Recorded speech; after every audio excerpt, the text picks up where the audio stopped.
சாதித்து காட்டிய பலஸ்தீன் முஸ்லிம்கள், அவங்களுடைய சாதனை இருக்குது பாருங்க. இந்த சாதனை சாதாரண சாதனை கிடையாது. சாதாரண சாதனை கிடையாது. பலஸ்தீன் முஸ்லிம்கள்ட்ட இருந்து அந்த பலஸ்தீனுக்கு வெளியில இருக்கக்கூடிய முஸ்லிம்கள் படிக்க வேண்டிய ஏராளமான பாடங்கள் இருக்கிறது. ஏராளமான பாடங்கள் இருக்கிறது. பலஸ்தீன் சொன்ன உடனே நீங்க ஒரு பெரிய நாடுன்னு சொல்லி போட்டு கற்பனை பண்ணாதீங்க. இஸ்ரேலுக்கும் பலஸ்தீனுக்கும் யுத்தம் நடக்குதுன்னு சொன்ன உடனே இஸ்ரேலுக்கு சமமான நாடுன்னு சொல்லி போட்டு பலஸ்தீனை என்ன செய்யாதீங்க, கற்பனை பண்ணாதீங்க. பலஸ்தீன் என்பது என்னது? 2 பஞ்சாயத்து போட இணைச்சோம்னா எப்படி இருக்குமோ அதே மாதிரி ஒரு பூமி, ஒரு நாடுன்னு கூட சொல்ல முடியாது. ஒரு நாடு என்று ஒன்னை சொல்ல வேண்டும் என்றால் அந்த நாட்டினுடைய அடிப்படை தேவை என்ன? ஆர்மி இருக்க வேண்டும். பலஸ்தீன்ல ஆர்மி கிடையாது. மிலிட்டரி இருக்க வேண்டும். பலஸ்தீன்ல மிலிட்டரி கிடையாது. ஒரு போலீஸ் ஸ்டேஷன் இருக்கணுமா, இருக்கக்கூடாதா? ஒரு ஊரு என்று சொன்னோம்னா அந்த ஊருக்கு ஒரு காவல்துறை இருக்கணுமா, இருக்கக்கூடாதா? பலஸ்தீன்ல கிடையாது. பலஸ்தீன்ல ஆர்மி கிடையாது, மற்றபடி மிலிட்டரி கிடையாது, போர் ஆயுதங்கள் சொல்லி போட்டு ஒண்ணுமே கிடையாது. ஆக பாமர முஸ்லிம்கள், பலஸ்தீன் என்கிற அந்த பூமியில இருக்கக்கூடிய மக்கள் யாரு? பாமர முஸ்லிம்கள். இந்த முஸ்லிம்கள் மீது தான் என்ன செய்தாங்க? அள்ளி அள்ளி தூக்கி போட்டாங்க குண்டுகள், ஆயுதங்கள் சப்ளை. அதாவது ராணுவ தளவாடங்கள் பிசினஸ் இருக்குது பாருங்க. இன்னைக்கு எல்லா நாடுகளும் பிசினஸ் பண்ணுவதற்கு முயற்சி பண்ணிட்டாங்க. இந்த பூமி பந்துக்கு மேலால மொத்தம் 3 நாடுகள் இருக்கிறது. இந்த 3 நாடுகளுடைய குறிக்கோள் என்ன? என்னுடைய ஆயுதத்தை எனக்கு பக்கத்துல இருக்கக்கூடிய நாடுகளின் மீது நான் பயன்படுத்துவேன். அமெரிக்கா என்ன பண்றா? அங்கன இருக்கக்கூடிய கனடா, அங்கன இருக்கக்கூடிய மற்ற நாடுகள், இந்த நாடுகளின் மீது நான் ஆதிக்கம் செலுத்துவேன். இந்த நாடு எல்லாம் எனக்கு சொந்தமானது. அவன் ஒரு சைடு என்ன செய்யறான்? பஞ்சாயத்து பண்றான். ரஷ்யா என்ன பண்றா? உக்ரைன் எனக்கு சொந்தமானது. அதே மாதிரி இருக்கக்கூடிய பக்கத்தில் இருக்கக்கூடிய நாடுகள் எல்லாம் எனக்கு சொந்தமானது. இந்த நாட்டின் மீது என்னுடைய ஆயுதத்தை நான் பயன்படுத்துவேன். ரஷ்யா.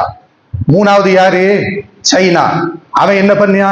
தெற்காசிய நாடுகள் எல்லாமே எனக்கு சொந்தமானது. நம்ம 3 நாடுகளும் உலகத்தையே பங்கு போட்டு எடுத்துக்கொள்ள வேண்டும், இந்த உலகத்தின் மீது ஆதிக்கம் செலுத்த வேண்டும் என்பதற்காக வேண்டிதான் ராணுவ தளவாடங்கள், ராணுவ ஆயுதங்கள் வியாபாரம் நடந்து கொண்டிருக்கிறது. இந்த ராணுவ ஆயுதங்களை வியாபாரம் நடத்துவதற்காக வேண்டி அமெரிக்கா கையில் எடுத்த நாடு எது? இஸ்ரேல். பலஸ்தீன்ல விழக்கூடிய ஒவ்வொரு குண்டுகளும் எங்க இருந்து வந்தவைகள்? அமெரிக்கா என்ற வல்லரசு நாட்டிடம் இருந்து வந்தவைகள். தூக்கி தூக்கி ஊட்டி எரியிறாங்க. தாங்கி கொண்ட முஸ்லிம்கள் யாரு? ஒரு பெரிய ராணுவமா, ஒரு பெரிய ஆர்மியா? ஒண்ணுமே கிடையாது. அப்பாவி முஸ்லிம்கள் நின்னார்கள், போர்க்களத்தில் நின்னார்கள். கிட்டத்தட்ட 467 நாட்கள். அவன் விட்டு எரியுறதுன்னா சாதாரண குண்டுகள் கிடையாது. எல்லாம் என்னது? சேட்டிலைட்டின் மூலமாக, சென்சாரின் மூலமாக கண்காணிக்கப்பட்டு யார் யார் எங்க இருக்கிறார் என்பதை கண்காணிக்கப்பட்டு ஸ்கேல் பண்ணப்பட்டு விட்டு எரிந்தார்கள் அவர்கள். ஆனா இங்க பலஸ்தீனில் இருக்கக்கூடிய முஸ்லிம்கள் என்ன ஆயுதம்? ஒரே ஒரு ஆயுதம் தான். என்ன ஆயுதம்? பொறுமையாக இருந்தார்கள்.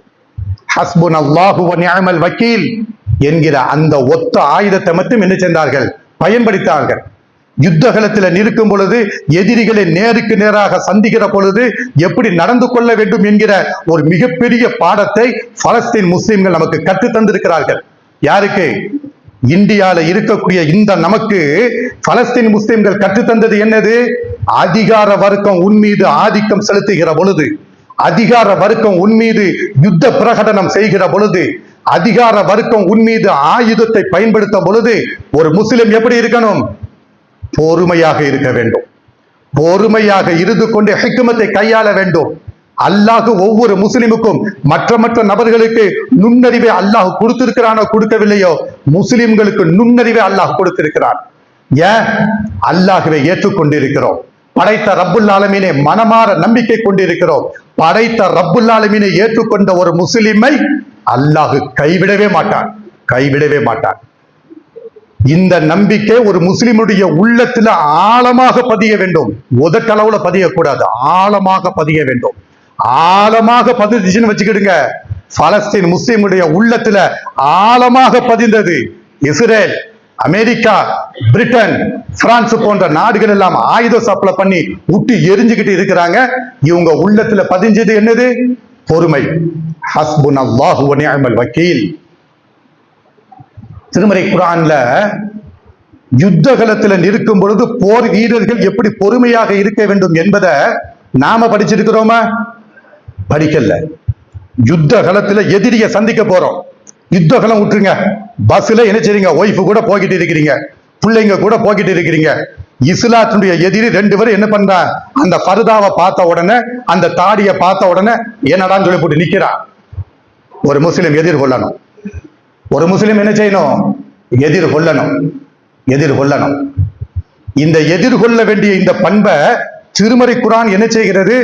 நேரடியாகவே நமக்கு பேசுகிறது. ஒளிவு மறைவா பேசல. அல்லாஹ் ரப்பல் ஆலமீன் எதிரியை எதிர்கொள்ளும் பொழுது ஒரு முஸ்லிம் எப்படி நிற்க வேண்டும்? தொடை நடுங்கியாட்டி நிற்கக்கூடாது. பலஸ்தீன் முஸ்லிம்கள் குழந்தைகளை பறி கொடுத்தாங்க. குழந்தைகளை பறி கொடுப்பாங்க. படால் ஒரு குண்டு வெடிக்கும், ஓடுவார்கள். நீங்க எல்லோரும் கேள்விப்பட்டிருப்பீங்க. ஒரு மனுஷனுக்கு கால் முறிஞ்சிருச்சுங்க. கரண்டைக்கு கீழே ஒரு பையன், அந்த பையனுக்கு 9 வயசு இருக்கும். 9 வயது இருக்கக்கூடிய ஒரு பையனுக்கு கரண்டை கால் கட்டாகிடுச்சு. கட்டாகணும்னா அந்த காலில் ஷூ மாட்டி இருக்கிறான். அந்த ஷூ ஓடி பாதத்தை தூக்கிக்கிட்டு போறான். ஷூ ஓடி பாதத்தை தூக்கிட்டு போய் ஆஸ்பத்திரியில கொண்டு போய் கொடுக்குறான். குண்டு வெடிச்சு இப்படி ஆகி போச்சு அப்படின்னு சொல்லி போட்டு ஆபரேஷன் பண்ண வேண்டும் என்றால் என்ன பண்ணுவாங்க?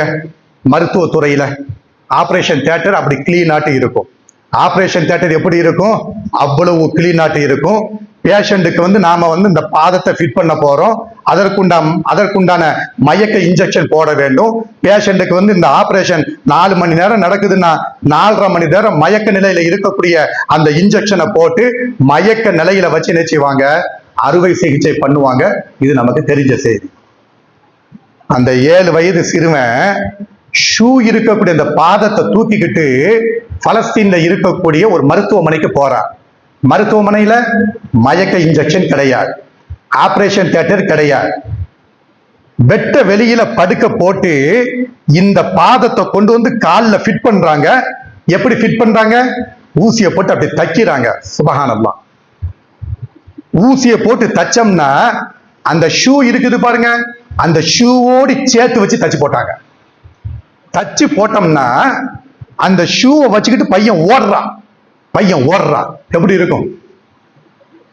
எப்படி இருக்கும்? இதுதான் சொல்றாங்க பலஸ்தீன் மக்கள். அந்த மக்கள் சாதித்து காட்டிய முதல் சாதனை இதுதான். என்னது? பொறுமையாக இருக்க வேண்டும். திருமறை குர்ஆன் அல்லாஹ் ரப்பல் ஆலமீன் சொல்கிறான், யா அய்யுஹல்லதீன ஆமனு, ஈமான் கொண்டவர்களே, இதா லகீதும் ஃபிஅத்தன், எதிரிகளுடைய படையில ஒரு பெரும் படையை நீங்கள் சந்தித்து விட்டால், பெரும் படை அவர்களை நீங்கள் சந்தித்து விட்டால், ஃபஸ்புது, படையை கண்டு பயந்து விடாதீர்கள். நில்லுங்க. ஒரு பெரும் படையை நீங்க சந்திக்க போறீங்க. ஆயுதத்தை தன்னிறைவு பெற்றவங்களாட்ட இருக்கிறாங்க. ராணுவ எண்ணிக்கையில தன்னிறைவு பெற்றவங்களாட்ட இருக்கிறாங்க. நவீன ஆயுதங்களை கையில வச்சுக்கிட்டு இருக்கிறாங்க. தடுமாறிடாத. ஃபஸ்புது அப்படின்னு வதுகுருல்லாஹ கஸீரன் லஅல்லகும் துஃப்லிஹூன். அந்த இடத்துல அல்லாஹ்வை திக்ர் செஞ்சுக்கிச்சு. லஅல்லகும் துஃப்லிஹூன், நீ வெற்றி பெறுவ. இதைத்தான் அவங்களை என்ன செஞ்சுச்சு? வென்றெடுத்துச்சு. இன்னைக்கு போர் நிறுத்த ஒப்பந்தம் சொல்லி போட்டு பலஸ்தீன் முஸ்லிம்கள் அடிபட்டு நொந்து நூடுல்ஸ் ஆகி எங்களால ஒண்ணுமே பண்ண முடியாதுன்னு சொல்லி போட்டு பலஸ்தீன் முஸ்லிம்கள் பயப்படல. பலஸ்தீன் முஸ்லிம்கள் சரண்டர் ஆகல. நல்லா புரிஞ்சுக்கிடுங்க. போர் நிறுத்த ஒப்பந்தம் சொல்லி போட்ட உடனே 467 நாட்கள் பிள்ளைங்களை இழந்திருக்கிறார்கள், குடும்பத்தை இழந்திருக்கிறார்கள், புள்ள குட்டிகளை சொத்து சோகங்களை இழந்திருக்கிறாங்க, வீடு வாசலை இழந்திருக்கிறாங்க, சரண்டர் ஆகி விட்டார்கள் என்று நினைத்து விடாதீர்கள். பலஸ்தீன் முஸ்லிம்கள் இப்பவும் நிற்கிறார்கள், கெத்தா நிற்கிறார்கள். யாரு சரண்டர் ஆகுறா? இஸ்ரேல் சரண்டர் ஆகுறா. எப்படி சரண்டர் ஆகுறா? உள்நாட்டுக்குள்ளால குழப்பம் அதிகமாகி விட்டது. ஆயுதங்கள் வாங்குவதற்கு பணம் இல்ல, பேங்க் எல்லாம் முடிஞ்சு போச்சு, பெரிய பெரிய மால்கள் எல்லாம் இழுத்து மூடியாச்சு, கல்லூரிகள் இழுத்து மூடப்பட்டு விட்டுருச்சு, படிப்பதற்கு வழி இல்ல. ஆரன் சவுண்ட் கேட்டுட்டோம்னா பதுங்குக்குள்ளே போய் எங்க போய் ஒளிறதுன்னு தெரியல. ஃபுட்டுக்கு பஞ்சமாய் போச்சு. ஒண்ணுமே கிடையாது இஸ்ரேல்ல. எல்லாம் நாசமாமாச்சு. அந்த முதலாளித்துவம் மட்டும் என்ன செஞ்சுட்டு இருக்கிறாங்க? நிம்மதியாக வாழ்ந்து கொண்டிருக்கிறார்கள். கீழே இருக்கக்கூடிய மக்களுடைய வாழ்க்கை எல்லாம் முடிஞ்சு போச்சு. இஸ்ரேல்ல உள்நாட்டு குழப்பம் தலைவிரிச்சு ஆட ஆரம்பிச்சிருச்சு. உள்நாட்டுக்குள்ளால மக்கள் எல்லாவற்றையும் இழந்து விட்டார்கள். வேலை வாய்ப்பு இல்லை, இஸ்ரேலுடைய நாணயத்திற்கு மதிப்பு இல்லை, பொருளாதார நெருக்கடி எல்லாம் ஒண்ணு போல வந்து திணிச்ச உடனே அமெரிக்காவும் என்ன பண்றான், என்னுடைய ஆயுதத்தை நான் நிப்பாட்ட போனேன் என்பதாக சொல்லி அவனும் சொன்ன உடனே இஸ்ரேல் தன்னை போல சரண்டர் ஆகிறான். இஸ்ரேல் சரண்டர் ஆகிறான். பாலஸ்தீன் முஸ்லிம்கள் வந்து இன்னும் நிக்கிறார்கள். ஹமாஸ் இன்னும் நிக்கிறான், நிப்பண்டா அப்படிங்கிறான். அல்லாஹ் ரப்பல் ஆலமீன் அதான் சொல்றான், இதா லகீதும் ஃபிஅத்தன், எதிரி படைகளை நீங்கள் சந்தித்து விட்டால் ஃபஸ்புது, அப்படி நில்லுங்க. வதுகுருல்லாஹ கஸீரன் லஅல்லகும் துஃப்லிஹூன், அந்த இடத்துல அல்லாஹ்வை நீங்கள் திக்ர் செய்யுங்கள், நீங்கள் வெற்றி பெறுவீர்கள்.